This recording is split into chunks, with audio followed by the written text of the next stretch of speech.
ọjọ́ òní ọjọ́ tó lápẹ̀rẹ̀ gidi gan-an ni fún gbogbo ọmọ Yorùbá dàda. Orí ni ọmọ adéyẹmọ ọba ti kú ọ̀tá ìbáyọ̀ wọn ní alákọ̀ọ́rí ọmọ ti lọ. Èyí tí wọ́n rò yí yẹ olówó ọba ló kúkú sẹ́. Sáńdà máa ń gbéyàmọ Ìgbòho sàṣẹ́bẹ̀ lọ wà. Ọ̀gá máa dúpẹ́ lọ́dún ìjọba òkú ni. Lọ́wọ́ bá ti tàbí wọlé fọ́jú òní ó tó pé kọ́ kí lọ fẹ́ wá láàrin àwọn ọmọ adarí mú gan.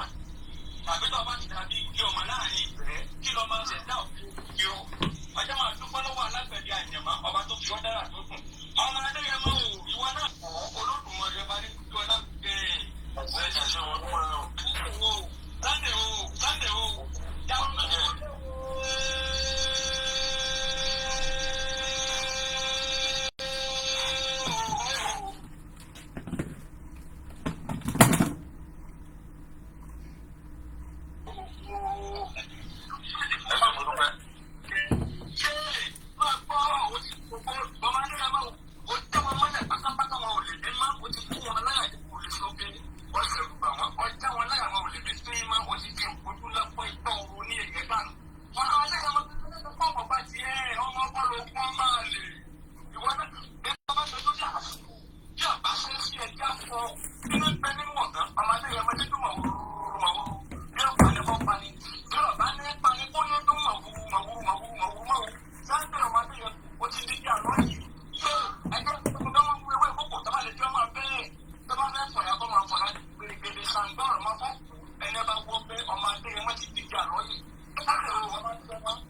Self-determination is not a crime. Ẹ fọkàn yín balẹ̀. Ẹ̀yin media wa tẹ́ wà nílé. There is no need for us to be in panic. There is no need for us to be in fear. Pé ìtàgbé dání kò ń ṣe terrorism. We are fighting for the right, just as the Scottish are doing the same thing. So, Moki Mogwa, a very good morning and welcome to a light broadcast. And Entoba Monton when it light, that means very light, because it's been a very busy weekend and we are still recovering from all our broadcasts and the ones that we have been doing after the weekend. So today is just a very light broadcast, just for us to enjoy. And everybody knows Wednesday is also a very busy day for me. I have a lot. I decided to stay back home. I have some other plans, but I don't want to give those plans out. Ibi tí mo fẹ́ lọ tẹ́lẹ̀. Àyà máa já fún mi ní tẹ́ bá ti rí mi báyìí. Àyà máa já ẹ̀yin tẹ́ fẹ́ sọ ìrìnàjò yìí di terrorism àwọn lọ́wọ́. UK lèmi ń gbé. So, and the UK doesn't like terrorists. Àwọn ọ̀dẹ̀ ń ṣe terrorist. So tẹ́ bá feel pé ẹ máa convert ìtagbé dání sí terrorist ìrọ̀lẹ́ pa. Ní fún yín láyè yẹn láíláí. Mo ń bọ̀ ó ti lọ too fast. Ti lọ too fast. Ẹ bá gbọ́ anthem wa náà.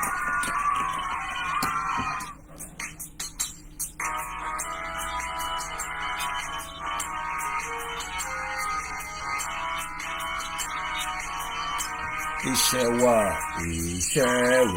fúnlẹ̀ wa fórílẹ̀-èdè. Kagbéga.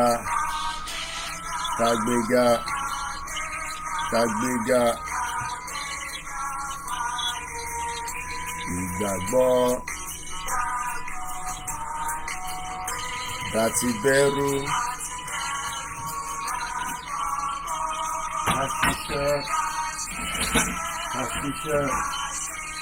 Kàṣiṣẹ́. Ìṣọ̀kan. Nìkẹ́jẹ́. Tẹ̀síwájú. Fọpọ́n ire. Àtòwú tó dára. Ọmọ Odùduwà. Bọ́ sí ipò. Ìwọ ni ìmọ́lẹ̀ ògo adúláwọ̀.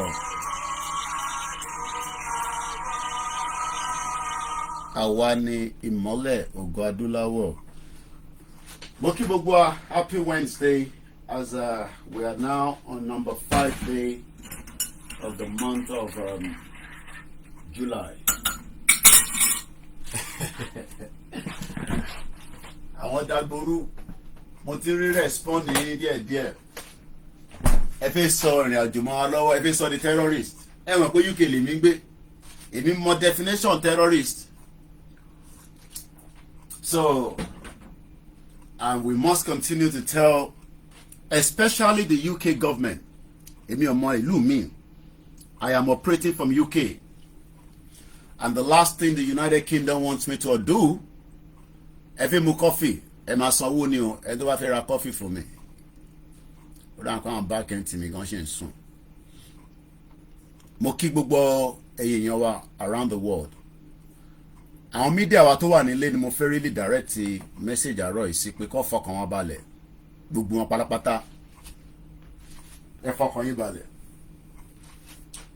Tí Dúpẹ́ bá gbé any other steps, tó ń ju steps tí a ti rí lọ, we know what to do and we know what we are going to do, especially for somebody like me that lives in UK. I don't have to tell anybody what I'm going to do. But the most important thing is the United Kingdom, America, the European Union. I received a call this morning as well from somewhere in Europe. Very, very high-end call. But it's not for public consumption. There are a lot of people that are watching and they are following what we are doing. And they're expecting that we will follow the rules and the guideline. The rules might not be everything that we will follow, but like I said, I've not taken that out of my booklet. No, I've not. But I am not the one leading the movement. We have a leader, and we will respect our leaders in a movement. Táwọn leaders were about exhaust gbogbo means to exhaust. We've not really exhausted everything. We have not done a lot in terms of trying to tell the world. Mokiyami Wura Yòrùbá ni mí, àwọn yẹn ṣiṣẹ́ dáadáa lórí Twitter. As many Yoruba people are not engaged on Twitter, Nnamdi Kanu is trending at 17.4k tweet this morning. The British is trending at 155,000 tweet. Southeast is trending, and I believe because of so many things that is happening in the Southeast. We can never be one, and we will never be one. Moki Boboyi, I can't be mentioning name because I only have 1 hour and a half, roughly, for this broadcast. So Moki Boboyi generally, there's no time to be mentioning all the names. And it's a very, very light broadcast anyway. So most important thing is, our media is what the international community is monitoring every details of what we are doing. Every details. Whether one person is talking, 3 person is not talking, 5 people are talking. But we need to just let them understand that we are not fighting to bring terrorism into Nigeria. That is not the agenda of the self-determination. Self-determination is different from terrorism. 2 different things entirely. And we are not also hijacking of trying to hijack the government of Bola Ahmed Tinubu. Tinubu at some point was living as in exile in UK here, Ogbeni exile, when Abacha wanted to eliminate him. At the moment, Tinubu has not sent anybody to come and kill anybody within the Yoruba self-determination movement. But we know that Buhari did so under the Buhari's government. At the moment, until tí a bá rí pé wọ́n lọ attack ìkànnà àwọn èèyàn wa, which we hope it's not going to happen. Because the government now is different from the previous government. But we don't know what its own aims and agenda are. But I am 100% sure that Tinubu knows what is called the right to self-determination. Because at some point, evidence also pointed, which he also stated, that he doesn't believe in Nigeria. So if Tinubu says he doesn't believe in Nigeria, at some point, we have also sent in a 7-page letter to highlight why we are asking for what we are asking for. He doesn't have to respond now. That is his own cup of tea, not our own. But this tí Baba Akintoye kọ, ó ti cover gbogbo ọmọ Yorùbá tó ń béèrè fún the right to self-determination, as long as you are working towards not making it a violent movement. Àwa tí a dẹ̀ dúró pẹ̀lú bàbá wa Professor Banji Akintoye are going in line in accordance with these. But as me, as a personal person, I can always say that yes, tá bá jà a lè lọ. That is not the statement from Baba Akintoye. Èmi lèmi sọ yẹn. And I have the right to say that. Nítorí pé I know, based on what I have learned and what I have read. So that is something that a lot of you are mixing up together. And mix it.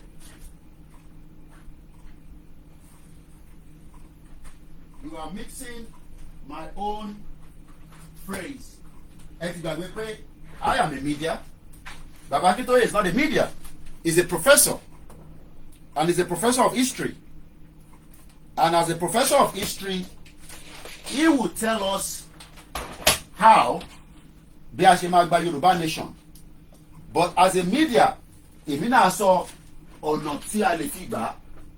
But we must follow our leader, because kò sí bí ẹ ṣe fẹ́ ṣe nǹkan. Kí ló dé tí gbogbo yín ṣe ń follow Bible, tẹ́ ń follow Christian, tẹ́ ń follow ìṣẹ̀ṣe, tẹ́ ń follow Mùsùlùmí. Ṣáàrí ànábì Muhammad rí sallallahu alaihi wasallam ẹ bá pàdé rí. Rírí náà. Gbogbo tí ànábì sọ, òun lẹ ṣe kí ni, òun lẹ follow. So the reason why we are having to follow Baba Akintoye is because we believe in his own vision and mission on how the Yoruba nation self-determination is going to happen.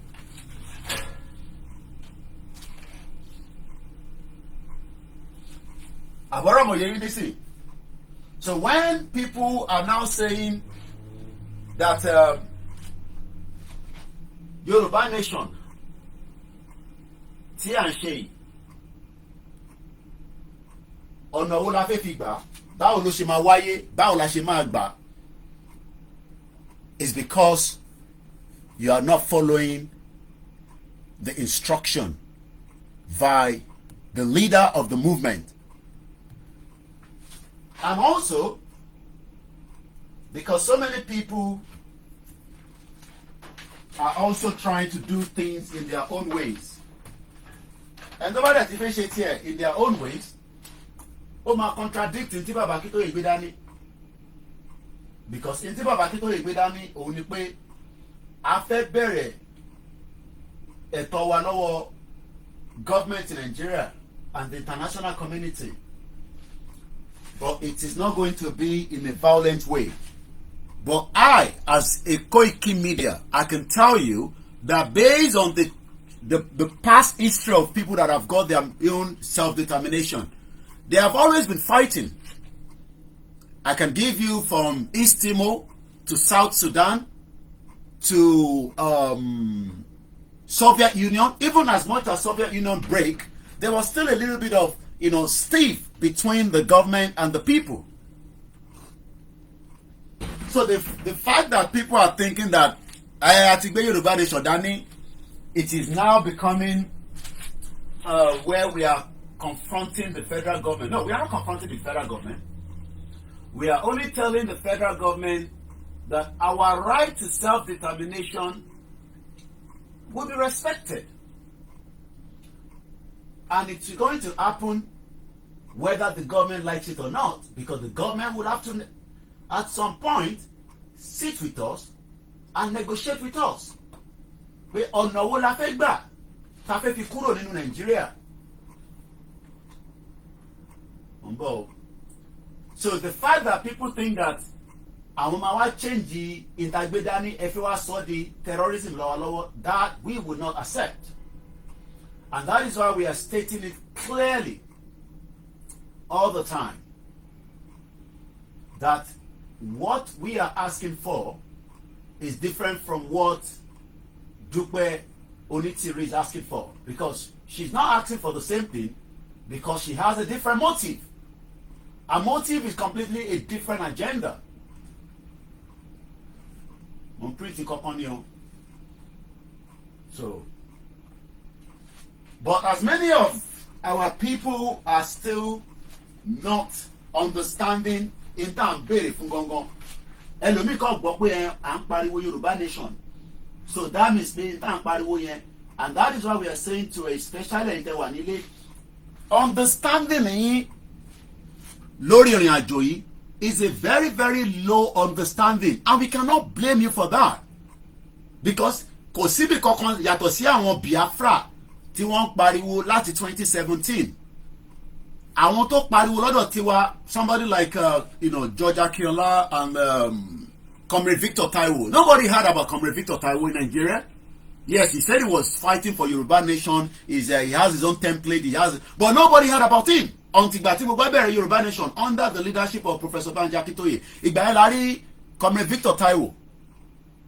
Nobody heard about him. Yes, he was doing some skimpy things around. He was attending maybe 1 or 2 different radio interviews that he never had money where they would bring him on board. But right now, we also bring him out to the limelight. Yes, some people have been asking that this country cannot be restructured. We heard it from George Akinola. So what we are asking for today is something that Bola Ahmed Tinubu himself knows very well, that the only option, the only thing that we have right now is to either for him to listen to us so that we can decide whether we all still want to be in this union called Nigeria. And nobody can force anybody. We have passed the stage that you can say, I'm not forcing you, and we're going to force you to stay and live together. That is before. It is not going to happen this time around. That is the reason why we all have brains. That is the reason why, the world is allowing everybody to become who they want to be. We have LGBT. They have their right. LGBT, you better Google it. If the LGBT they are given their right, we must also be given our right. And that is why we are saying that this is a complete different thing from people that have the ideology to become terrorists and they are terrorizing people. We are not using the media to terrorize even those that disagree with us. Àwọn ọmọ Yorùbá tó ní àwọn ò fẹ́ ṣe Yorùbá nation, àwọn fẹ́ lọ vote, and they end up voting. Nobody stopped them. And that was why an election was conducted, even though the European Union have come out to say that election is a shambles. And I read what Femi Kayode, responded back to them, and we know the way he responded anyway. Because Femi Kayode does not like the West. Tobanenti could like our West. Femi Kayode is one of them. Maybe some of you don't know. And let me just remind you. This is Bola Ahmed Tinubu's statement. I printed it out so that only while in record. I like, a journalist like to feel something in his hand. We don't like a lot of soft copy.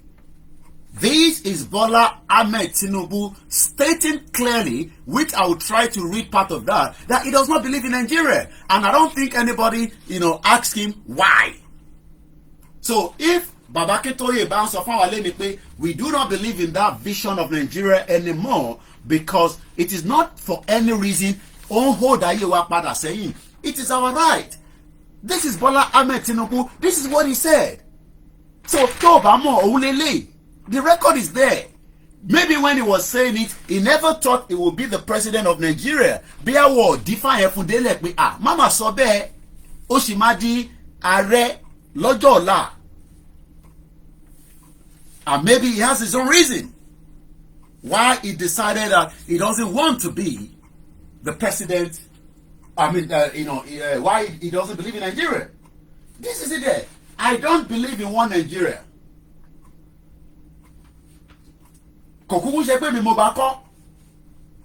Even in exile, he is remaining one of the most consistent pro-democracy activists. Bola Tinubu himself was an activist. So whatever we are doing today is also classified as an activist. So Bola Tinubu cannot now say, àwọn media wa tó wà nílé o kí ní Yòrùbá do the new NSA to go and attack them when they have the bandit, the Boko Haram, the ISIS to deal with. That should be their concentration to make life easy for Nigerians, while everybody is still deciding how to negotiate out of this contraction called Nigeria.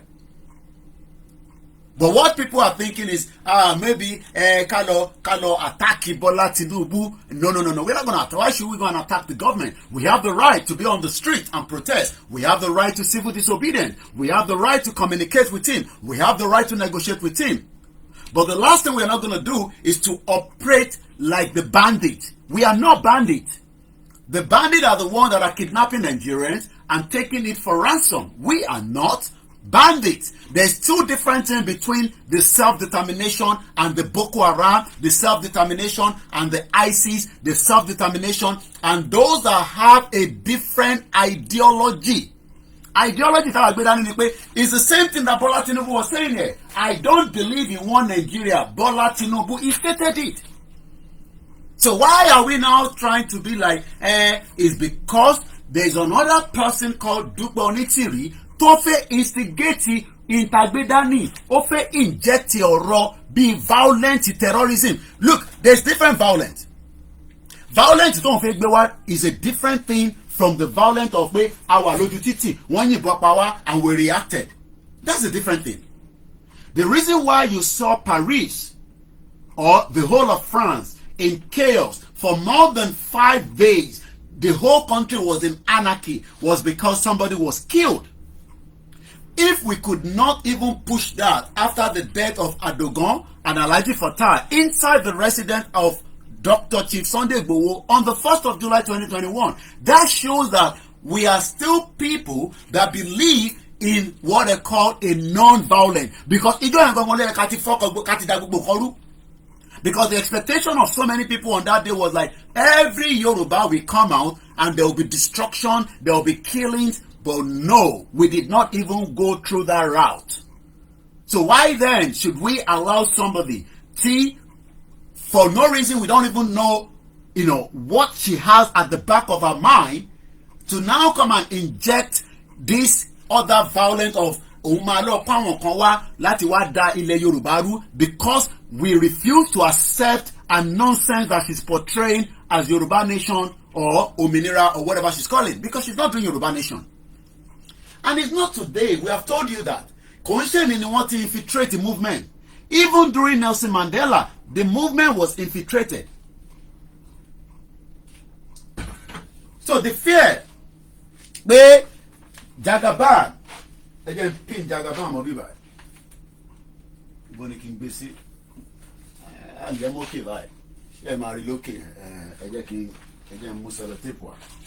Oh, no, I don't believe in one Nigeria. At some point, only Nigeria is not to be believed because Abaka Fekpaniman. But now, he's now the president. So his belief is now different because Bola Tinubu now is the president. And don't expect Bola Tinubu as a president to now tell you, break in Nigeria like that. It's not going to happen. Bola Tinubu is not going to tell you that. Everybody knows that. Kódà tó bá ń sọ yẹn nínú kọ̀rọ̀ ẹ̀ kò gbọ́dọ̀ sọ síta because in tó sọ fún gbogbo Nàìjíríà ni pé I am your president to the Federal Republic of Nigeria. So let's just put it there like that. Okay? So Kelima will look in. So at some point, this man, I don't believe in one Nigeria. That's what he said. So kí ló wá dé tí àwa ń sọ nísìn pé àwa náà believe in one Nigeria. So we don't expect Bola Tinubu to bring out DSS láti máa fi lọ threaten àwọn èèyàn wa láti lọ fi máa no. We don't expect him to do such.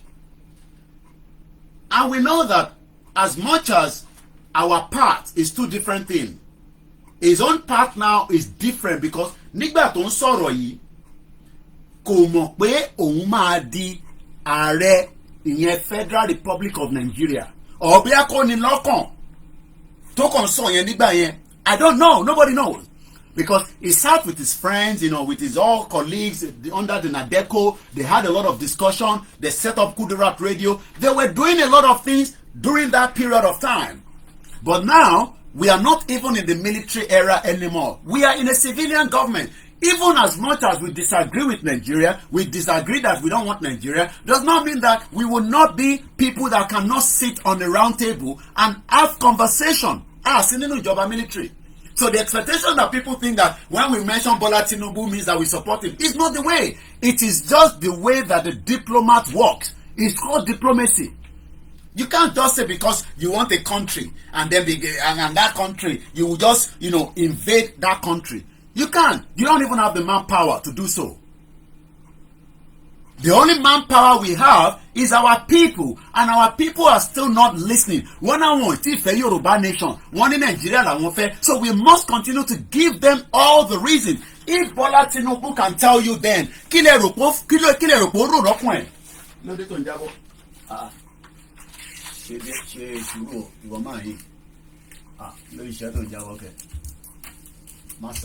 just stay there.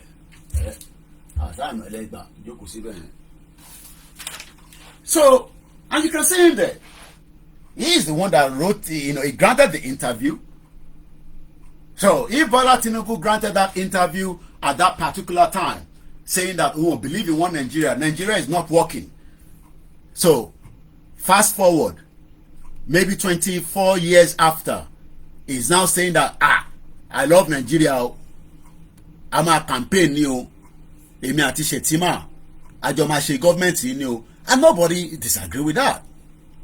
But the only thing we are saying is that as at the time that Bola Tinubu was saying this, after, he's now saying, he says, I won't believe. So when we are now saying to our people, I understand the fear. Teba temberu Buhari tele, kujeka beru Bola Tinubu, because gbọ́dọ̀ bẹ̀rù Bola Tinubu because òun náà ti lọ ní the same route táwa náà ń lọ. Ìyàtọ̀ kan ní pé òun ò parí route yẹn, òun tún bọ́lẹ̀ láàrin méjì because ó padà lọ ṣe governor ní 2007 after tó kúrò ní 1999 rather. Because tó bá yẹ pé ó dúró lórí route yẹn ni, tó bá jẹ́ pé wọ́n fún láyè kó di gómìnà ní 1999, probability wà pé òun gan máa ṣe ọ̀rọ̀ self determination. But nígbà tó ti lọ ṣe government, that means pé ó gbọ́dọ̀ tempo díẹ̀ wálẹ̀, kò lè máa gbé ariwo táwa ń gbé nítorí pé nígbà tó lọ ṣe ní tó fi lè mú tó fi ṣe governor yẹn ní the beginning, nígbà tó fi ṣe governor ní 1999, whether it was put there by whatever, however it happened, I don't care, but it was a governor in 1999, and that means that bóun ṣe máa sọ̀rọ̀ ó ti yàtọ̀ sí pé mi ṣe ń sọ̀rọ̀ nísìn. Don't expect Bola Tinubu to be talking the way I am talking, because Bola Tinubu, then as a governor will not now come out and say, yes, he might be having issue with Obasanjo. Obasanjo was a PDP, he was AD or whatever they were doing then. I can't remember because I didn't follow the politics of Nigeria that much. But what we can say categorically is that now that he became the governor, he has to now tempo a little bit down. But by now, I mean, you can't say you don't believe in Nigeria anymore when you have become the governor. Then what is the purpose of? But it didn't when you say vote for is because Worry as an actor, Latile Southwest. So, and he started using the state to inject his own ideology. These are people that do meetings late night almost every day because they have a different mission, and that mission was president. I'm not saying this before even Yòrùbá Nation campaign came out. Even if somebody like Comrade Victor Taiwo was meeting with Bola Tinubu and the rest of them, one need that know. Because Comrade Victor Taiwo says he has been shouting Yòrùbá Nation, nobody's going to listen to him because as at that time, we have Bola Tinubu as the governor of Lagos State, and his whole idea was that he wants now to become a president. ó ti mọ̀ yẹn tipẹ́tipẹ́ kò ń ṣe pé àná ni Bọ́lá Tinubu mọ̀ pé òun fi ṣe president Bọ́lá Tinubu ti mọ̀ pé òun máa ṣe president kò ń ṣe lánàá kò ń ṣe lénìí ó ti mọ̀ yẹn. Once again, Yòrùbá nation is not terrorist. We are not. Ẹ má mú papọ̀ a kì í ṣe àwọn bá. Look, if we are terrorists, a ti máa kidnap one of you. We'll have kidnapped you and take ransom. You can hear what Yerima is saying. Yerima wá sọ fún Tinubu nísìnyí pé kó jọ kó tempo justice nítorí pé àwọn bandits yẹn their poverty is because of ignorance, and that is why they are doing what they are doing. So that means pé àwa táwọn sọ pé a fẹ́ Yorùbá nation, we are not going that route. So what should the government of today? I'm not talking about the previous government. Look, the previous government is gone now. We are talking about the new government, and that is why Baba Akintoye wrote a letter to Bola. Oh no, okay. Wrote a letter to Bola Ahmed Tinubu telling him exactly reason why we do not believe anymore in Nigeria, and he should set up a committee to sit with us and dialogue, because Bola Tinubu was only lucky to return back to Nigeria. Hey, imagine tó bá yẹ pé Abacha ò kú, Bola Tinubu is likely pé kémi àti ẹ ti pàdé ní London ká ti máa discuss àwọn nǹkan mi pé Mr. Bola Tinubu baba ẹ̀gbọ́n mi this and that. I am talking about if Abacha did not die, and by the time Temi dey UK in 1998, because Bola Tinubu just left Nigeria after I came to UK. Literally, by the time he said the UK, the Bola Tinubu check out. So you can see the comparison. But if Abacha did not die, as at the time Abacha Aku, I will meet this man, because at some point, ìrìnàjò wa máa papọ̀, whether we like it or not, because this is London. London is a very small place. One way or the other, whether through a friend or through, I mean, I don't want to go into other details, but I can tell you that I want to close money that one in London. We know them. I know those that were very close. One war program in the UK. Gbogbo bí tó fi ṣe meeting in London. Túngbà tó ń prepare fún AD campaign pé wọ́n lọ ṣe ìjọba Lagos State. And he also disappointed them. Evidence is there. Gbogbo ọ̀rọ̀ tó pa fún wọn when he was going to become the governor, he didn't fulfill it. So many people that were together in their caucus that were discussing how they will put Lagos back into the mark. When he got there, he changed his mind. He did what he wanted to do. And that is why they say, Odigba to ba di alagbara, lo ma to mọ̀ pé ọmọ power lele. And I've told you, and this is the statement I will be using now, power tiẹ̀ náà máa ní only expiry date. Bola Tinubu expiry date is the first 2027, the first term to kọ́kọ́ gbà. Just the same way tó ṣe Lagos State. I mean, okay, kò ṣe insist, but yes, definitely, it was. Look, in tó ṣe ní Lagos State, especially in Taiwan, Lagos State, this ideology tó wà ní mind yìí pé Bola Tinubu is our president. Look, yes, he's our president for the period of a particular term. Kò lè ṣe bó ṣe ṣe ní Lagos tó máa install ọba mi lẹ́yìn lórí. I am talking about another governor, because he was able to do that in Lagos State because òun ló ní Lagos State. Moki Wo TV, I can only appreciate only him. Emma Bina Itoku because of my timing. I'm very, very pressed with time this morning. So, in tó ṣe ní Lagos State, kò lè ṣe ní federal, kò tó bẹ́ẹ̀ ni mo sọ. By the time his expiry date comes in, which is the first 4 years of 2027, tó bá tún padà jáde pé ẹ tún wá dìbò another second term fún mi, tó bá fún ní, because first and foremost, wọ́n kọ́kọ́ gbọ́dọ̀ decide within their own caucus of the, in case this line goes off, because this phone doesn't pick charging, and you have to go on Koiki Media. I will not be able to start any other Instagram on that. So I've told you in advance. There's Koiki Media Instagram running. So you will not be able to understand that Bola Tinubu cannot do the same thing he did in Lagos State, where to install Raji after Toun Shetan, he brought in Fashola. Fashola also performed. He tried his best in the little he can do, but reason Tinubu ṣe low power here is because Tinubu ló ní Lagos State. Tinubu ló ní Lagos state, kò sẹ́ni tó lè gba Lagos mọ́ lọ́wọ́ tó bá tẹ̀ fẹ́ gbà lọ́wọ́ ẹ̀. Ó ti build the empire yẹn, ó ti protect rẹ̀. So he went and brought in Fashola. Fashola performed. After tí Fashola ṣe 8 years tán, ṣe sọ fún Tinubu pé kó ṣe another 8 years lẹ́yìn ìgbà tó ṣe tán ní 2007. Kò lè ṣe nítorí pé constitution Nigeria ò granted. Kò ń ṣe China láwà. China ni president wọn tó wà níbẹ̀ nísìn, premier wọn Ọlọ́run ló mọdún tó ti wà níbẹ̀ nísìn. That is the difference between a communist state àti ìtawà operate. Ìtawà operate ni pé Bọ́lá Tinubu máa bọ́lẹ̀ at some stage, which he did in 2007. So tẹ́ bá rò pé ó máa perform the same thing, pé ó máa install president mi lẹ́yìn lórí by the time tí expiry date bá tán, ìrọ̀lẹ́ pa, it's not going to happen o. So mo fi pé ẹ̀ ń farabalẹ̀, ẹ̀ ń gbọ́ nǹkan tí mo ń sọ ẹ̀. We are not against him because even himself, òun lè lé mo ti lọ print ẹ̀ kẹ́ lè bá rí. He said it clearly. I don't believe, D-O-N-T, believe, B-E-L-I-E-V-E, in, I-N-1, O-N-E, Nigeria, N-I-G-E-R-I-A. Kí ló dé tí Bọ́lá Tinubu ṣe sọ pé wọ́n believe in one Nigeria? I don't know. Òun ló máa mọ reason. Bí a torí pé Abacha pa, bí a torí pé Abacha was ready to kill anybody. Olórí burúkú l'Abacha.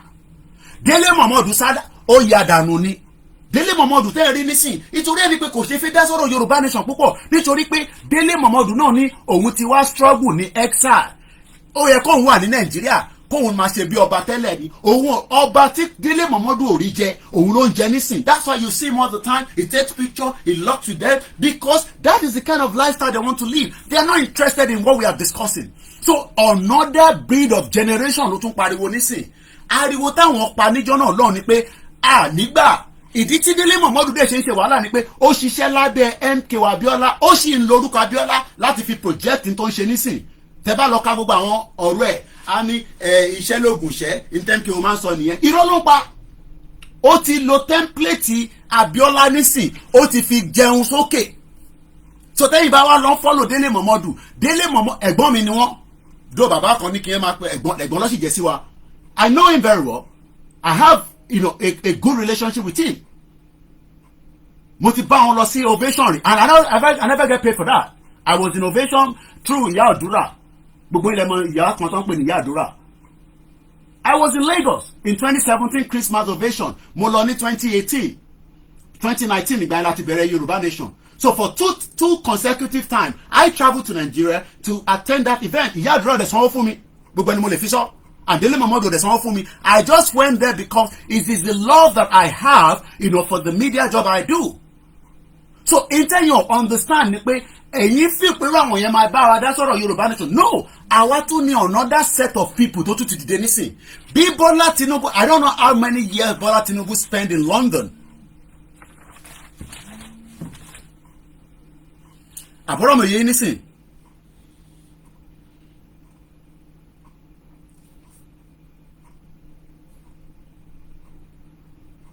Hello? Yeah. More online, definitely.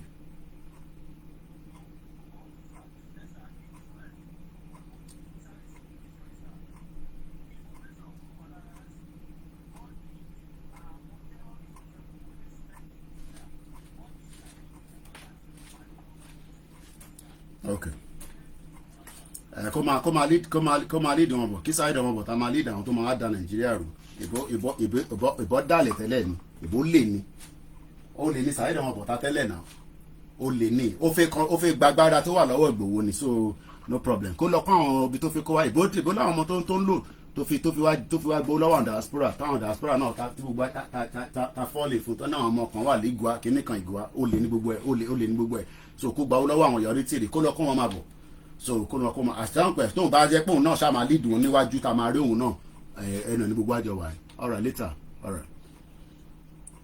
So ẹni tó bá ń believe ọmọ Saheed ọmọ bọ̀tà ẹni tó súnmọ́ mi dáadáa ni ẹ̀gbọ́n mi bàbá 419 gidi ni àwọn ọ̀nàdà 419 ni wọ́n ló fẹ́ lọ kó àwọn kan wọlé kó lọ kó àwọn ọmọ ọ̀gbọ́n wa àwọn ọmọ ọ̀gbọ́n ló fẹ́ lọ kó wà kó wá dalẹ̀ Yorùbá rú. So anyway ìyẹn kọ́ ni mo bá wà láàárọ̀ my focus is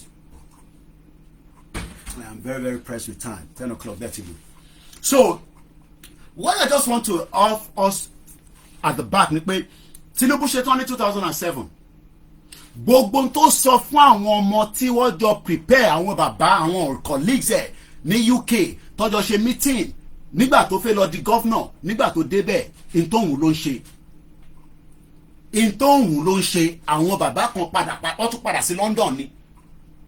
Because ó yẹ kó fáwọn kan ní slot bó ṣe ń ṣe láyé ló ń ṣe lọ́run gbogbo àwọn tọ́jọ́ ṣe wàhálà kò fún wọn ní slot yẹn nígbà tó dé kó mọ́ tó di governor ó wá di pé àwọn tọ́jọ́ mọ̀ tó bá ti lọ bá kò ní dá wọn lóhùn ó bẹ̀rẹ̀ sí sá fún wọn because kí ni ó ti ní agbára lọ́wọ́ bí wọn bá dẹ̀ ti dágbára ní tó bá wọn ló lè ṣe as at that time because it was the governor but kí ló ṣe nígbà tó ṣe tán lára àwọn tó build ó train àwọn kan lábẹ́ nígbà tó ń ṣe governor because ó mọ̀ dájú pé òun ò lè continue as a governor after tó bá ṣe 8 years tán what he did ó gbé Fáṣọlá wọlé àwọn èèyàn like Fáṣọlá bàjẹ́ ìyẹn náà ní ọ̀nà dá charismatics because bí Elédùmarè ṣe dá gbogbo ọmọ Yorùbá nìyẹn gbogbo wa la ní brain kò sọmọ Yorùbá kan tó wà káàkiri àgbáyé tí kò ní strength tí kò ní capacity a máa end ilé Ọláyọmí Kóìkì sódà kó tó di kó kú fún rẹ̀ so ẹ lọ join lórí kìíní sọ fún mi tẹ́lẹ̀ we need more funds so tàbá ti ń lo phone because ilé òun gba charging tàbá ń lò ìrántí charge ẹ̀mọ́jú lánàá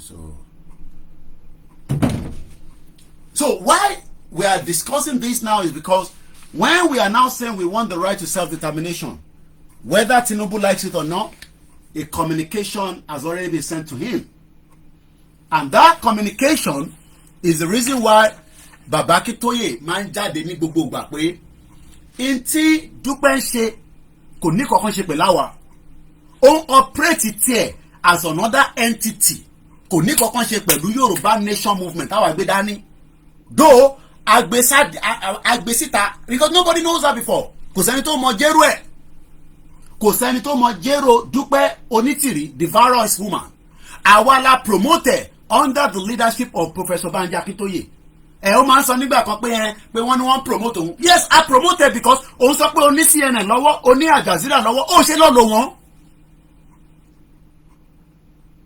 ó ṣe lọ́ọ́ lò àwọn CNN yẹn okay ó tẹ̀ sọ pé ó declare so Al Jazeera ò lè interview ẹ even gan nígbà tó fẹ́ ṣe campaign ní 2015 no international media kankan ló campaign against it. I have checked you out I go back and look at ono ṣe interview pẹ̀lú CNN bring that interview out because a mọ̀ pé nígbà tí wọ́n mú Ànkẹ́ Abíọ́lá àmọ́ àwọn ìyàwó Abíọ́lá tó appear lórí CNN mo ti wo gbogbo rí ẹni tó bá dẹ̀ ní tó bá yẹ pé rọ́ọ̀nì mọ́ ń pa ẹ sẹ́ndẹ̀ sí mi ó sọ fún wa pé ní orí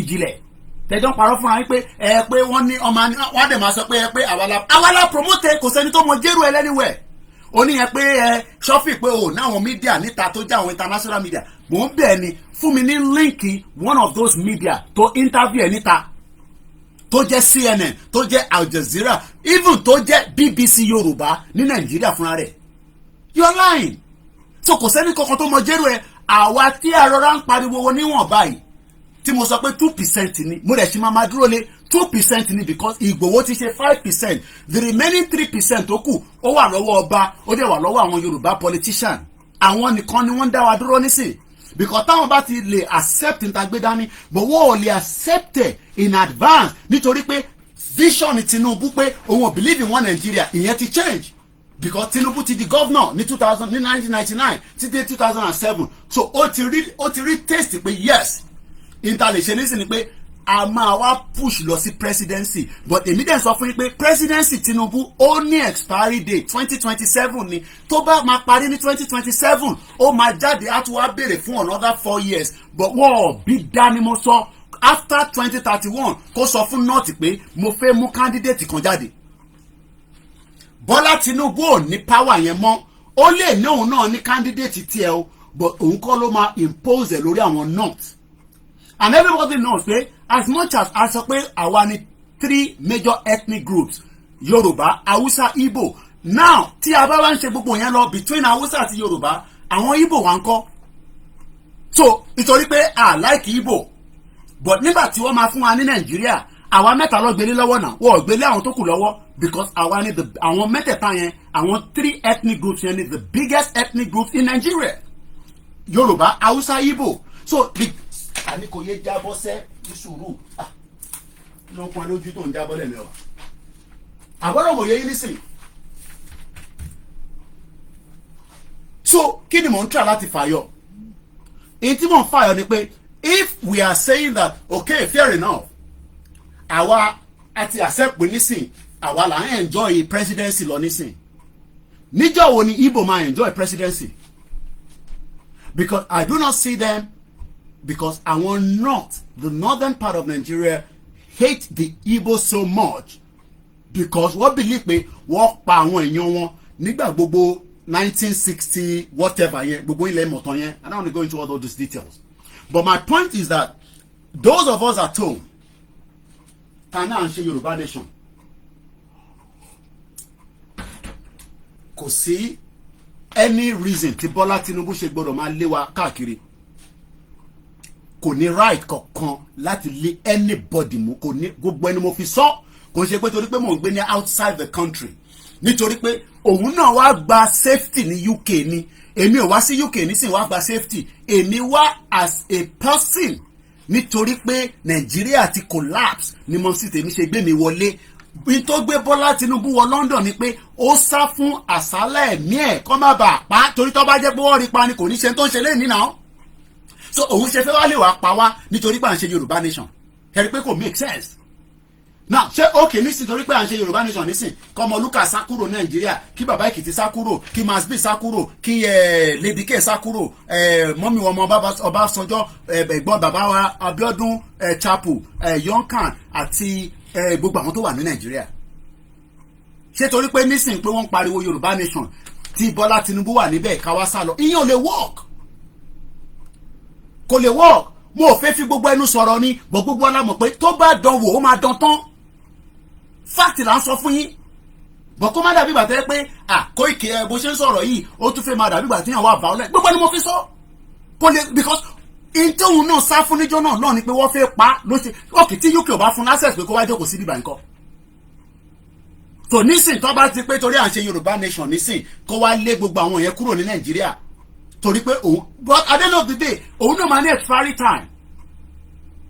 But one thing is ìyẹn la ṣe ń sọ fáwọn tó wà ní pé nísìn tí Tinubu ti débẹ̀ yes gbogbo ìtàn sọ tẹ́lẹ̀ wọ́n fẹ́ kí Tinubu débẹ̀ ní kíníkan advantage náà ló jẹ́ kò sí kankan tó ní advantage ó máa ní disadvantage bí ẹ̀yin ò ṣe ní secondary school torí pé ní secondary school tèmi lọ ní Abẹ́òkúta grammar school tàbá ti nǹkan kan máa kọ advantage wà á tún kọ disadvantage ẹ̀ bread lélẹ̀ nísìn bó ṣe wà yín nísìn ó ní advantage ó ní disadvantage báwọn kan tún ṣe nígbà ní Koiki Obama máa jẹ white bread brown bread kó máa jẹ so kò sí nínú ayé yìí gbogbo nǹkan ló ní advantage and disadvantage so ọ̀rọ̀ pé Tinubu débẹ̀ advantage kan ló jẹ́ ó wá kù sí bó ṣe fẹ́ lo advantage yẹn fún mission ní táwa ń béèrè fún but àwọn ò ní wá jókòó tatarata pé Tinubu ti débẹ̀ Jagaban Jagaban no.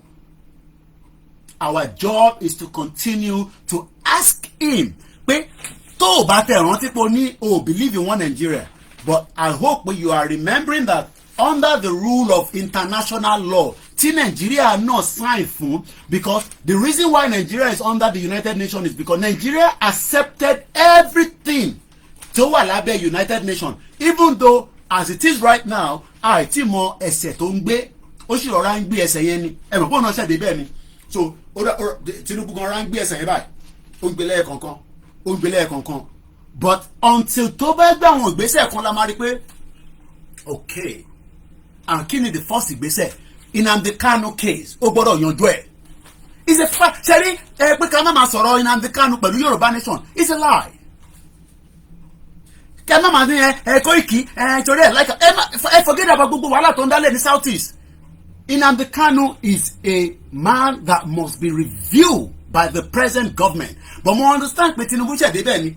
So ó ṣe ọ̀rá ń gbé ẹsẹ̀. Àkọ́kọ́ gbọ́dọ̀ mọ ta ló fẹ́ jẹ́ AGF, Attorney General of the Federation. Because Attorney General of the Federation is the one that helps the government of Nigeria, not the SGF.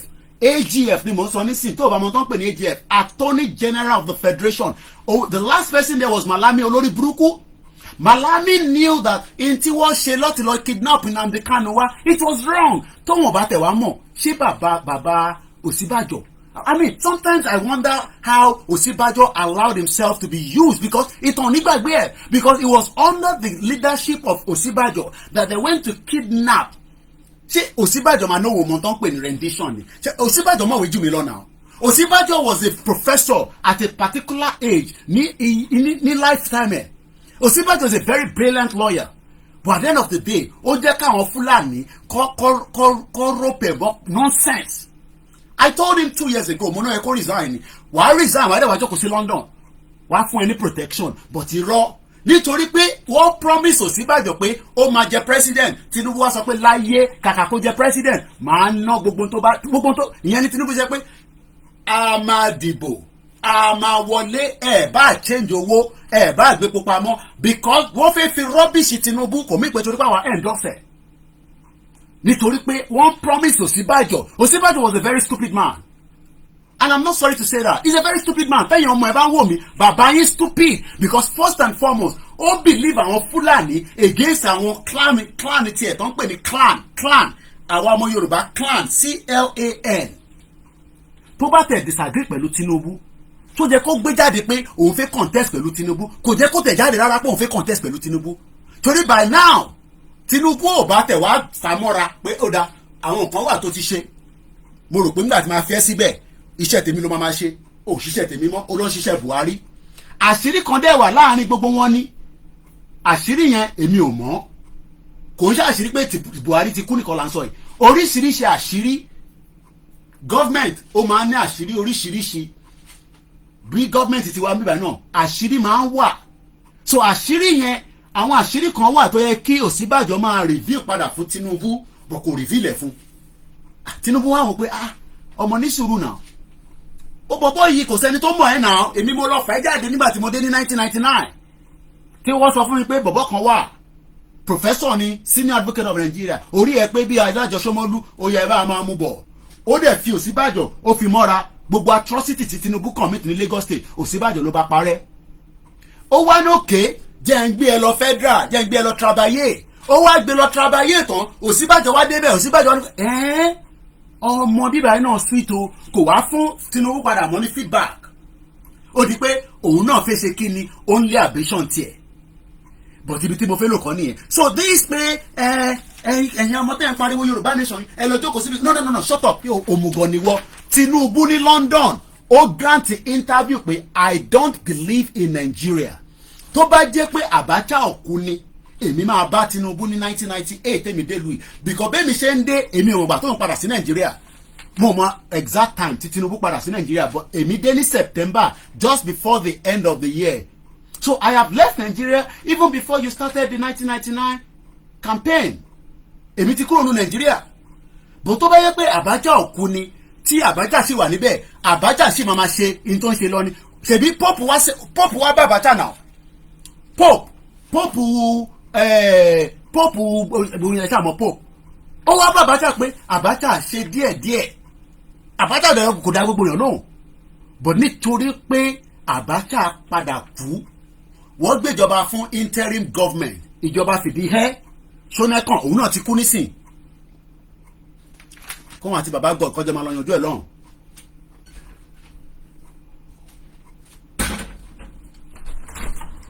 How long have I done? Because I got to start winding down now. 57 minutes. Okay. Still have about a few more minutes. So, Tinubu returned back. And the rest is history. But the question now is, how do we communicate with him? Hey! Àwọn ìyá Ayọ̀ Brown tí kò lè lọlé. Bí ẹ̀yà ìtọ́ bí ẹ̀kọ́ tẹ̀ níwèé concept. Because tó bá níwèé ni, ẹ̀yin ẹ̀ ti gba country, ẹ̀yin kan jókòó sí Dublin, ìwọ kan jókòó sí America, ìwọ kan jókòó sí Turkey, ìyẹn kan jókòó sí London. Ẹ wá ń sọ fáwọn tó wà nípa ẹ̀ ti gba country, gbogbo yẹn fàbúní gbogbo yẹn. Kí ló dé wá ṣe? Hey, bàbá Akíntóyè, ó ń kó yín lọ bá Tinubu ní. Hey, Tinubu. Yeah, okay, ó ń kó yín lọ bá Tinubu. Ṣé Tinubu máa wà níbẹ̀ forever ni? Ṣé Tinubu máa wà níbẹ̀ forever? No, Tinubu is only going to be there for a particular limited time. So tá bá tẹ̀ kó yín lọ fún Tinubu, so does that mean pé tá bá tí Tinubu wá ṣe tán, so gbogbo wa kọ́ ní sí ní same problem.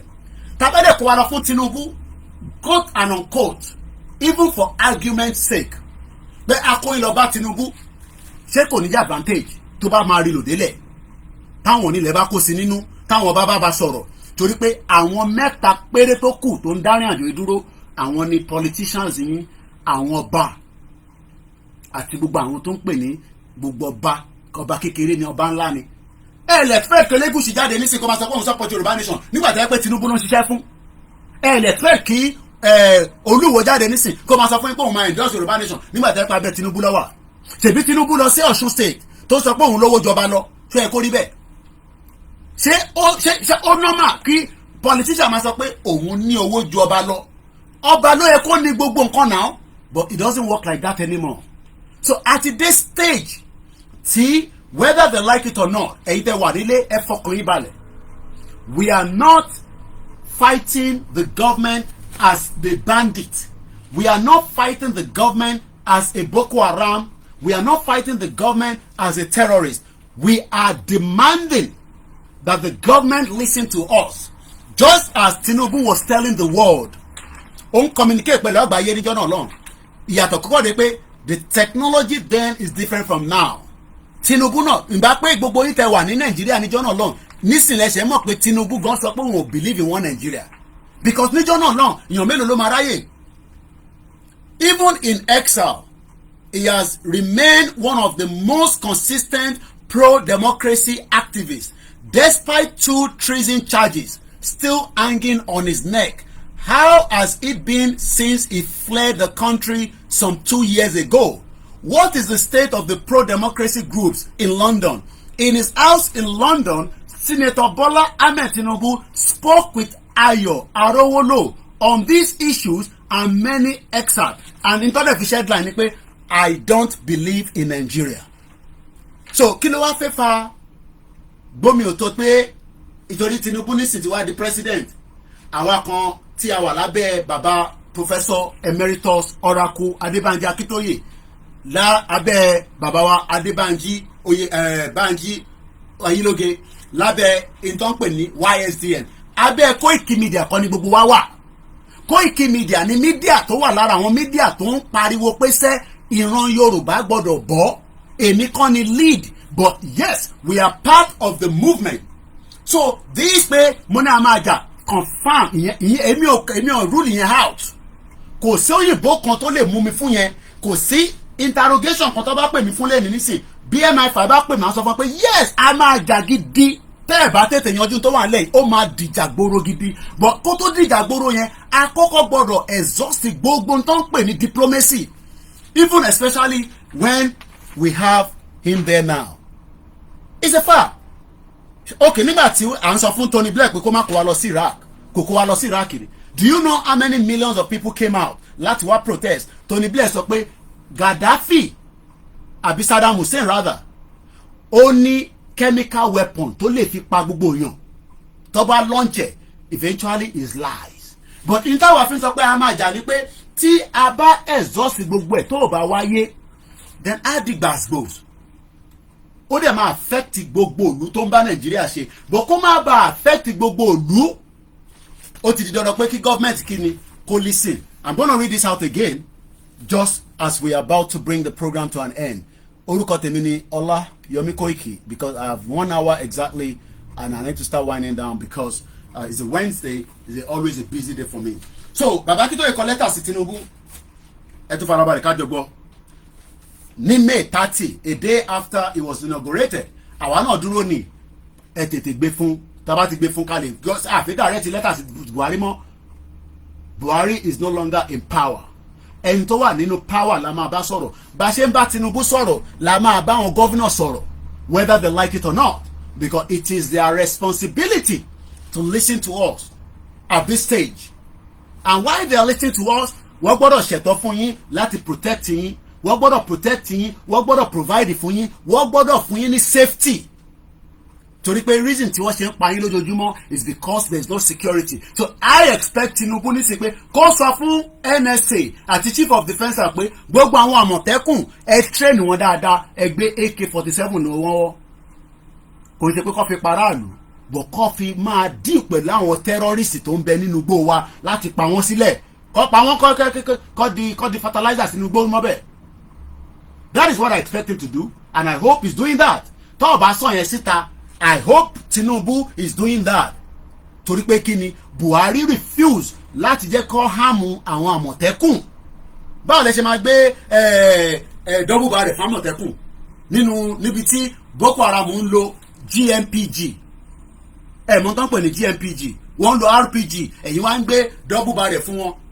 So wọ́n gbọ́dọ̀ train wọn ní gbogbo barracks kankan, kọ́ appoint èèyàn kan tó máa kó àwọn àmọ̀tẹ́kùn síbẹ̀. Àmọ̀tẹ́kùn tó bá dẹ̀ ti fi ń oppress aráàlú detain kẹ́ fi sínú prison, kó wà nínú prison forever. Torí pé àmọ̀tẹ́kùn iṣẹ́ ti yín ni pé kẹ́ protect wa. Afẹ́gbà Yorùbá nation kò mí pé a máa fi àwọn ọ̀rọ̀ kan sílẹ̀, ẹ gbọ́dọ̀ protect ìlú ní. That is the purpose of the government. Iṣẹ́ government nìyẹn, kò ní kankan ṣe pẹ̀lú àwọn táwọn sọ pé a fẹ́ Yorùbá nation. Kóìkì wọ́n ti pa yín níbí báyìí, ó ń pẹ́ kó tó pa yín, ẹ lọ bá gọ́vnà yín, tó bá ti pa yín ẹ lọ máa protest níwájú gọ́vnà. Right yín ni. Àwa kọ́ la máa ní káwọn ọmọ kan wá wọnú gbọ́, ọmọ kankan wọnú gbọ́ fún anybody. Tó bá pa yín wọ́n pa yín gbé nìyẹn. Tẹ́ ẹ̀ bá ti lè jáde láti lọ bèrè ẹ̀tọ́ yín lọ́wọ́ gọ́vnà. Ṣíkẹ́nà problem yín nìyẹn, kò ṣe problem tiwa. But àwa gbọ́dọ̀ máa highlight ẹ̀ continuously pé ẹ̀yin gọ́vnà responsibility yín ni pé kẹ́ provide security fáwọn ọmọ wa. Ẹ provide security fáwọn families wa. Ẹ provide security tí economy Nigeria bá tẹ̀ dá, ẹ gbọ́dọ̀ fún wọn ní security. And now tẹ́tí ní access sí òkè, ẹ make use of it. Gbogbo nǹkan ló ní expiry date o.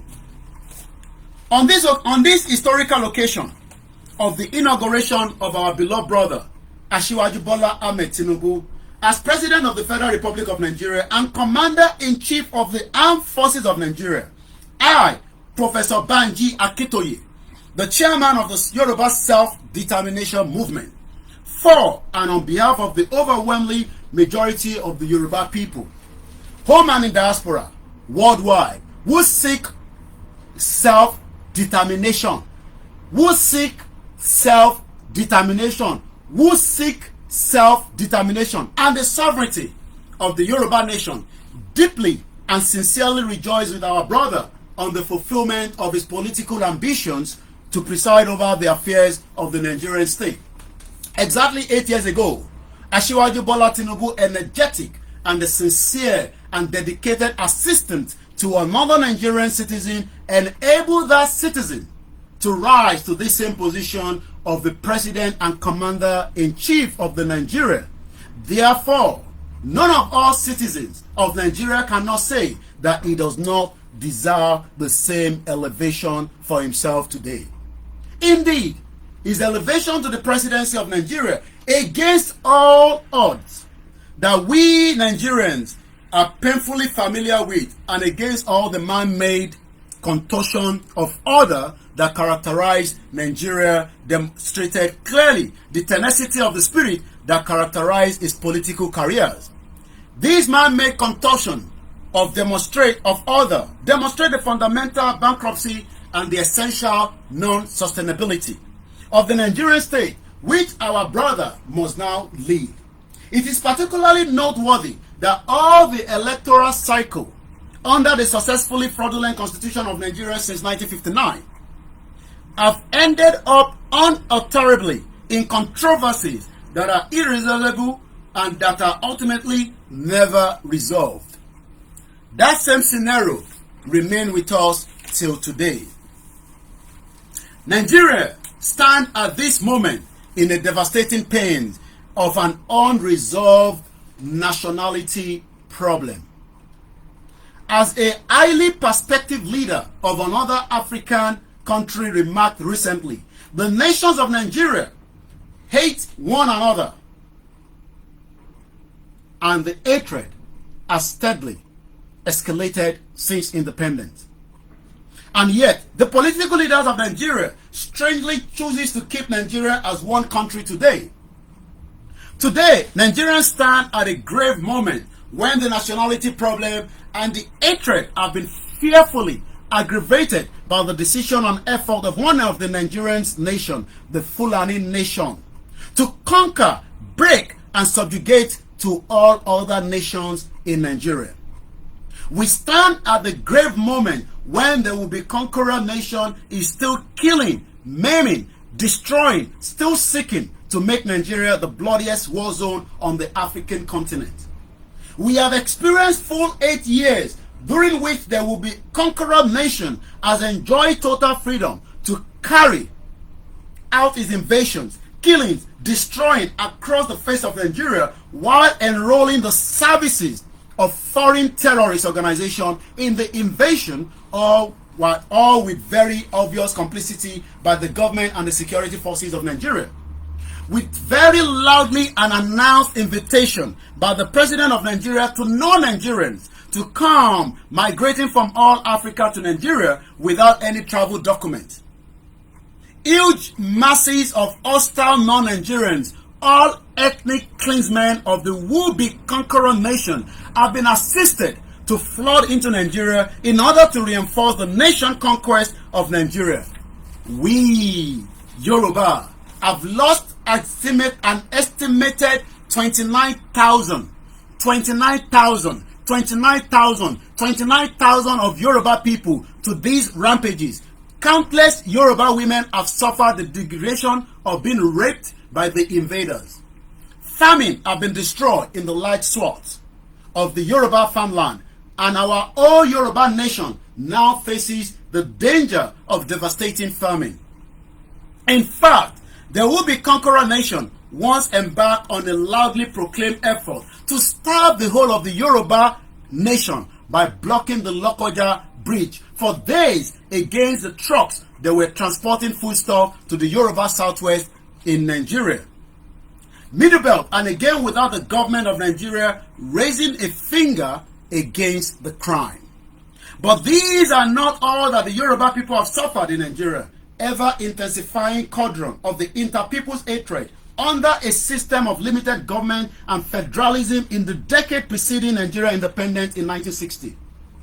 We Yorubas achieved such a great development and modernization that made our region a pace setter in modernization, not only in Nigeria but also in Africa. We instituted the first free education program in Africa, built the longest mileage of modern highways, the most urban water supply project, the first industrial estate with an ambitious industrialization program, the only investment capital structure with holdings in industry, banking, real estate, commerce, many large plantation producing crops for industry, various skills and development centers for our youth. But Nigerian culture of inter-people's hatred has almost totally destroyed all of these, though Yoruba people were confidently living in growing prosperity by 1960. Most Yoruba people now belong in Nigeria. Horrible culture of poverty, which is growing worse and worse. Yoruba educated youth confronted by the Nigeria hopelessness are fleeing abroad at a terrifying rate, thereby creating a serious threat that their Yoruba nation could perish in Nigeria. Against this background, we Yoruba people remain fiercely convinced of the reality of the non-sustainability of the Nigerian state as a vehicle for galvanizing, translating the inherent creative energies of our people, the Yoruba people, into a developmental trust again. We are determined that the bottled-up Yoruba creativity must be released so as to generate the impetus to reenact the historical dynamism for which our Yoruba nation was famed in the past. The more the Yoruba nation remains stuck into and trapped in the vortex of the Nigerian trash machine, the more stagnated and backward we Yoruba will become. Accordingly, we Yoruba people state categorically that the political realities of one Yoruba man presidency over Nigeria cannot possibly alter the continued bondage and retrogression of the Yoruba people in the cauldron of the heavily devalued Nigeria state. The Yoruba nation will never submit itself to its unending citizenship in Nigeria that is irretrievably held in a deep dungeon of more and more poverty and hopelessness. Therefore, we Yoruba nation reaffirm our decision to negotiate with Nigeria the creation of our own and separate autonomous political and economic space outside the framework of the now illegitimate Nigerian state.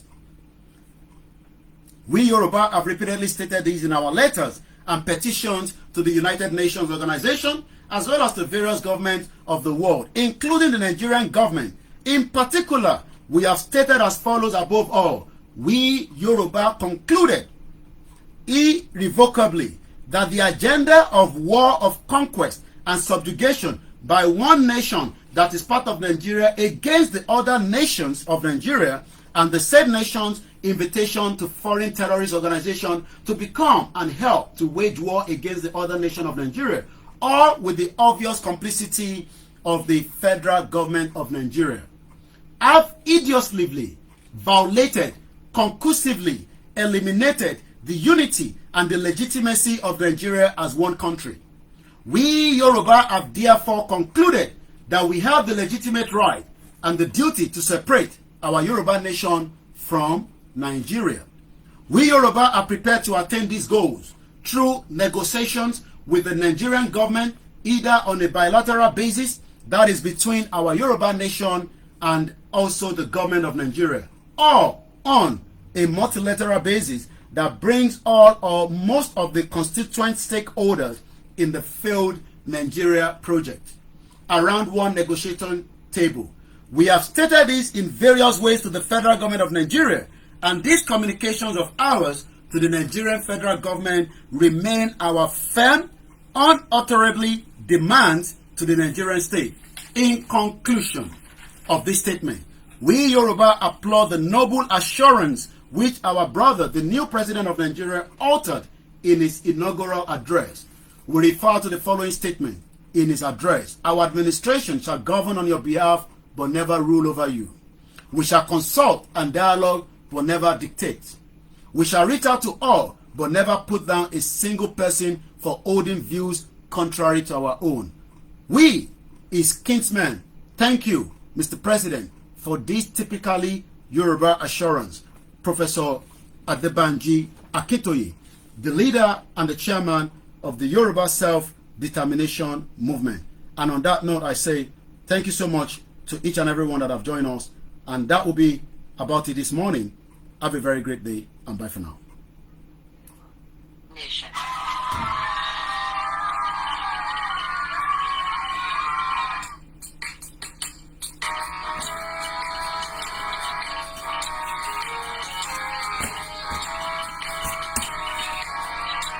Ìṣẹ́wà wá orílẹ̀-èdè.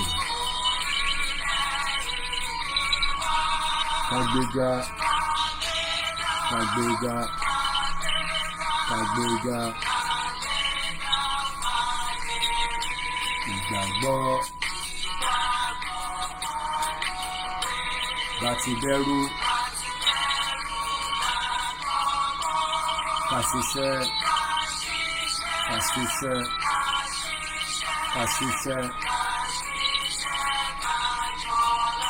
ìṣọ̀kan nìkẹ́jẹ́ tẹ̀síwájú ọ̀pọ̀ ire àtòhun tó dára. Ẹ̀yọ́ ọmọ Odùduwà, bọ́ sí ipò. Ìwọ ni ìmọ́lẹ̀ ògo adúláwọ̀.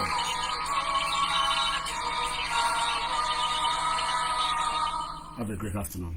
Bye for now.